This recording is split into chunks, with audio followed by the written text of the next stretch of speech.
အားလုံးပဲမင်္ဂလာပါဒီနေ့ဗီဒီယိုကတော့ကျွန်တော်ဘောလုံးသွားကံမဲ့အကြောင်းကို vlog ရိုက်ပြသွားမှာဖြစ်ပါတယ်ကျွန်တော်ကဗီဒီယိုတွေအများကြီးရိုက်ဖူးတယ်ဆိုပေမဲ့ဒီလိုမျိုးဘောလုံးသွားကံတဲ့အကြောင်းကိုအစအဆုံးရိုက်တာကပထမဆုံး vlog ဖြစ်တဲ့အတွက်လိုအပ်ချက်တွေရှိသွားခဲ့ရင်တောင်းပန်ပါတယ်ခင်ဗျာဒါကကျွန်တော်ဘောလုံးသွားကံဖို့အတွက်ဆိုင်ကနေမှထွက်လာတဲ့ဗီဒီယိုကိုစပြီးရိုက်တာပေါ့နော်စကားမဆက်ပြောရမယ်ဆိုရင်ကျွန်တော်ဆိုင်မှာအလုပ်လိုချင်တဲ့ဘောလုံးအားကစားစိတ်ဝင်စားတဲ့ညီကိုတွေကတော့ကျွန်တော်စီမှာအလုပ်လာလျှောက်လို့ရတယ်ပေါ့နော်ယောက်ျားလေး3ယောက်လောက်တော့လောလောဆယ်လိုနေတယ်လောက်လာလျှောက်ချင်တဲ့လူတွေကတော့လာလျှောက်လို့ရပါတယ်။ကဲပြန်ဆက်ရမယ်ဆိုရင်တော့ကျွန်တော်မိမကတော့အခုကားထဲမှာအဲကွန်မဖွင့်ထားခဲ့လို့ဆိုပြီးတော့ကျွန်တော်စူးနေတာဖြစ်ပါတယ်။အခုညနေသွားကံမဲ့ဘောလုံးပွဲကိုတော့ကျွန်တော်တို့ BGK ကထုတ်တဲ့ပြစ်တိုင်းထောင်လက်အိမ်နဲ့ဖန်သွားမှာဖြစ်ပါတယ်။ဒီနေ့အမှန်တိုင်းပြောမယ်ဆိုရင်ကျွန်တော်ဒီနေ့တနေကုန်အားမမဟုတ်ဘူးကျွန်တော်ပြင်ဝင်မှာတက်စရာရှိတယ်ဒါပေမဲ့ကျွန်တော်ရဲ့ဆရာကညနေကိုမြန်မာဘောလုံးဖွဲ့ချုပ်ကလာပြီးတော့ scouting လုပ်တာပေါ့နော်ဒီ academy မှာကလေးတွေရွေးရင်းနဲ့ဘောလုံးပွဲရှိတယ်ဆိုလို့ရှိသမျှအလုပ်တွေအားလုံးကိုဖျက်ပြီးတော့ဘောလုံးလာကံဖို့ပဲဆုံးဖြတ်ခဲ့တာဖြစ်ပါတယ်။ကဲကျွန်တော်ပြောပြနေနေပဲကျွန်တော်တို့ခြေစမ်းကစားမဲ့ Academy ကွင်းထဲကိုရောက်ခဲ့ပြီပဲဖြစ်ပါတယ်ကျွန်တော်ဒီနေ့တနေကုန်အလုပ်တွေများပြီးတော့မနာထာ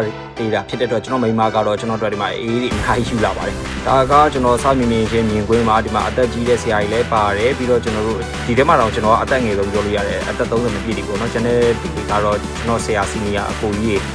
းဒါတွေဆိုမြန်မာလေးဦးစင်ဆရာတွေပါတယ်ပေါ့နော်ဒါဆိုရင်ဆရာဦးမမောင်မြင့်ကျွန်တော် Academy ကိုနီးပြပေါ့နော်ကိုနီးပြဟောင်းဒါဆိုဆရာဦးအောင်ကျော်မိုးနဲ့ဒီဘက်ကဆရာနဲ့ပေါ့နော်ဆရာဦးအောင်ကျော်မိုးဆိုလည်းမြန်မာလေဝီစင်မှာပေါ့ဒါကဆရာကြားလို့ခေါ်တဲ့ကျွန်တော်တို့မြန်မာလေဝီစင်ကဂိုးနီးပြဆရာဦးစော်လင်းအောင်ဒါဆရာဦးကြည်လွင်အင်ကြီးအပြာဝင်းနဲ့ဒီအနီနဲ့ဆရာကတော့ကျွန်တော်ရန်နာဝန် FC မှာဂိုးနီးပြလုပ်ခဲ့ဘူးတဲ့ဆရာဦးဝင်းမြင့်ခေါ်ဆရာဦးအားလူပေါ့နော်ဒီမှာဒိမော်အောင်နဲ့ကတော့ကျွန်တော်ပေါ့နော်ကဲပွဲကိုစပြီးတော့ရှင်ပြိုင်တဲ့အချိန်မှာပဲကျွန်တော်တို့နေရမ်းပူနေရဲ့အဲ့ဒါကဘောလုံးဆဆွဲတာကတော့ကျွန်တော်အသက်84နှစ်အရွယ်ရှိတဲ့ဆရာဦးမမောင်မြင့်နံပါတ်ကတော့25ဟုတ်ပြီဘောလုံးပေးထားတယ်တွဲထားတယ်သူချင်းနေကြည့်တယ်နောက်ကပြန်ပေးတယ်ဗျာကဲဘောလုံးပေးတယ်ဆရာဦးစော်လင်းအောင်ရတယ်ဆရာကြားပဲတခါတည်းသူ side body ဒီလုံးဝမိုက်တယ်ဗျာဒါဒီဆရာကကျတော့အင်ကြီးအဝါနဲ့ဆရာကကျတော့ကျွန်တော်တို့ Play Academy ဘောလုံးသင်တန်းကျောင်းကနီးပြချုပ်ပေါ့နော်ဒီနံပါတ်5အင်ကြီးအောက်ခံအင်ကြီးအဝါနဲ့ဒါကဆရာဦးချင်းတွေဘောလုံးကိုယူထားတယ်နောက်ကအဲ့ဒီလိန်မော်နဲ့ညီလေးကကြတော့ကျွန်တော်တို့ဂျပန်နီးပြရဲ့စကက်ပြန်ပေါ့နော်ဒီအင်ကြီးအပြာနဲ့တယောက်ကတော့ကျွန်တော်တို့အခုနီးစနစ်ဒရိုက်တာဂျပန်လူမျိုးမီတာဖြစ်ပါတယ်ဒီလိန်မော်နဲ့ကတော့ကျွန်တော်ပေါ့နော်မင်းသားပေါ့ဒီလိုနဲ့ပဲကျွန်တော်တို့ဆရာဦးကြည်လွင်နဲ့ဘေးလောက်ထားတယ်နောက်ကနေလူပေးဖို့ချိန်နေကြည့်တယ်ဗျာသူတို့တွေကရက်ကစားတယ်ဆိုပေမဲ့ skate food ပြလုံးဝ skate food ဖြစ်တယ်ဘယ်နေရာမှာဘယ်လိုပေးရင်ဘယ်လိုရမယ်ဆိုတော့သူတို့သိပြီးသားတယ်နော်မြန်မာလေဝီစင်ဟောင်းကြီးတွေပြီးတော့ကျွန်တော်တဘာရှိဝါရှိဆရာကြီးတွေနဲ့ကစားတာဖြစ်တဲ့အတွက်ကျွန်တော်ဘိုးသမားဖြစ်ပေမဲ့လည်းနောက်ကနေ comment ပေးဖို့အော်ဖို့အတွက်ကိုကျွန်တော်တော်တော်လေးကြောက်နေကြတာဒီအလုံးဆိုလည်းတော်မိုက်တယ်ဆရာဦးစောလင်းအောင်ပုတ်သွားတယ်ဗျာအဲ့လုံးကတကယ်ကိုမိုက်တာနော်သူတို့တစောင်းပေါ့နော်ဒီဘိုးတိုင်းဘေးနားနေအခက်မသိဘိုးသွားနိုင်တဲ့အနေထားကိုဆရာပုတ်သွားတာဖြစ်ပါတယ်ဒီကောင်လေးမိုက်တယ်ဒါကော်နာကနေလမ်းပေးတဲ့လုံးကိုဆရာကြားဖမ်းပြီးတော့လူလမ်းပေးတဲ့လုံးလေးပေါ့နော်ဒါကကျွန်တော်တို့လက်ထဲမှာပဲဘောလုံးကလူကြီးနဲ့ကစားရတာဖြစ်တဲ့အတွက်ကျွန်တော်ကဂိုးပဲဖမ်းနေလို့မရဘူးဗျာတိလား10ယောက်17ယောက်ဖြစ်သွားမှဖြစ်တဲ့အတွက်ကျွန်တော်17ယောက်ကစားတဲ့ပုံစံမျိုးပေါ့ကျွန်တော်ကလည်း6ယောက်နဲ့တက်ပြီးတော့ကစားပေးရတယ်ဒီလိုဂိုးပေါက်ချင်းချောက်မှုအလုံးတွေကလည်းအများကြီးပဲဒါမရိုက်မိလိုက်တဲ့အလုံးတွေတော့အများကြီးရှိရပါတော့ဒီလုံးဆိုလည်းကျွန်တော်ခေါင်းတိုက်တာတော်တော်လေးလည်းအားပါတယ်ဒါဖမ်းတာကလွယ်တယ်လို့ထင်ရတယ်ဆိုပေမဲ့နေရာယူမှန်ဖို့လည်းလိုတယ်ပေါ့နော်ဒီနေ့ပွဲကတော့ကျွန်တော်ထင်တာပြောရမယ်ဆိုရင်အမားရင်းတော့နဲခဲ့တယ်လို့ကျွန်တော်ထင်တာပဲပေါ့နော်ကျွန်တော်ဖမ်းခဲ့တဲ့ကစားခဲ့တဲ့ပုံစံလေးကိုပြပြတာပါဒါကဆရာဦးအောင်ကျော်မူကနေဆရာဦးစောလင်းအောင်လမ်းရှူလိုက်တဲ့အလုံးကိုးတယ်ခင်ဗျာဆရာကြားအရှိကိုနည်းနည်းလေးရောက်နေတဲ့အချိန်မှာဆရာဦးအောင်ကျော်မူကကြော်ပြီးထည့်လိုက်တဲ့ပုံစံမျိုးပေါ့ကဲဒါကကျွန်တော် easy ball ကိုဖမ်းပြီးတော့ကျွန်တော်လူကျွန်တော်ပြပေးတယ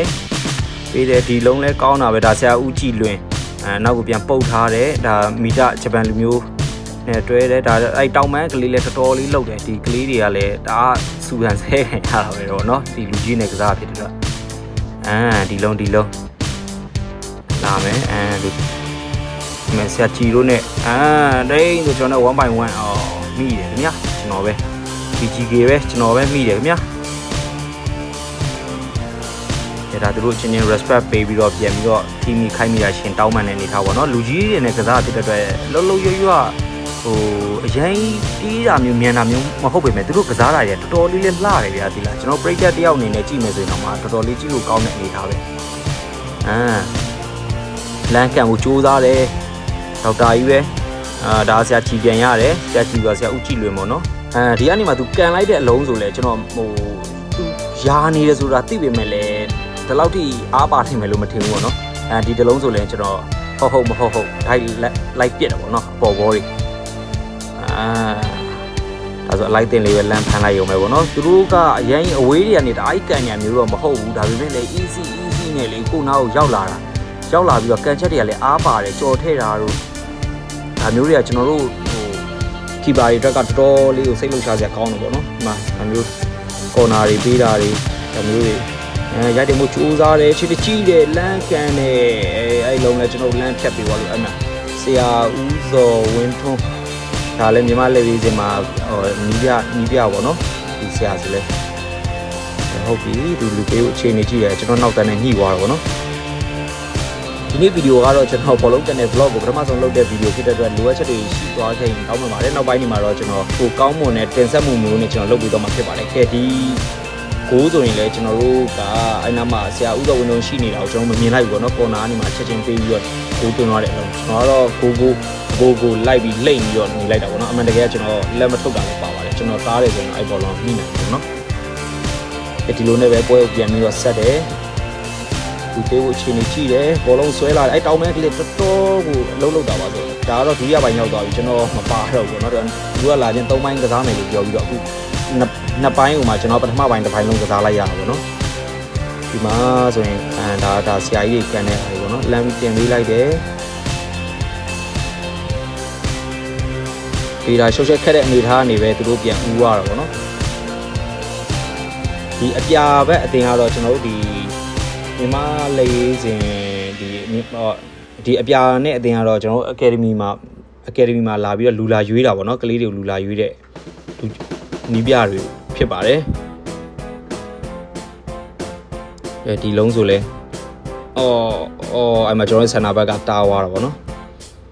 အဲ့ဒီဂိုးသမားကတော့ကျွန်တော်မဖမ်းတော့ဘူးပေါ့နော်ဒါကျွန်တော်ထက်ဝါကြီးတဲ့ဆရာကြီးတွေဖမ်းနေပါပြီ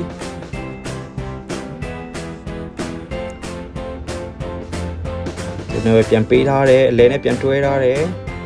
လူပေးဖို့ချိန်နေကြည့်တယ်အဲ့ဒါတော့ကိုရဲကိုဦးပေါ့နော်ကိုရဲကိုကျွန်တော်မြန်မာလက်ရွေးစင် U23 ရဲ့အရင်စီဂိမ်းမှာကစားခဲ့တဲ့ကွင်းလေကိုရဲကိုဦးပေါ့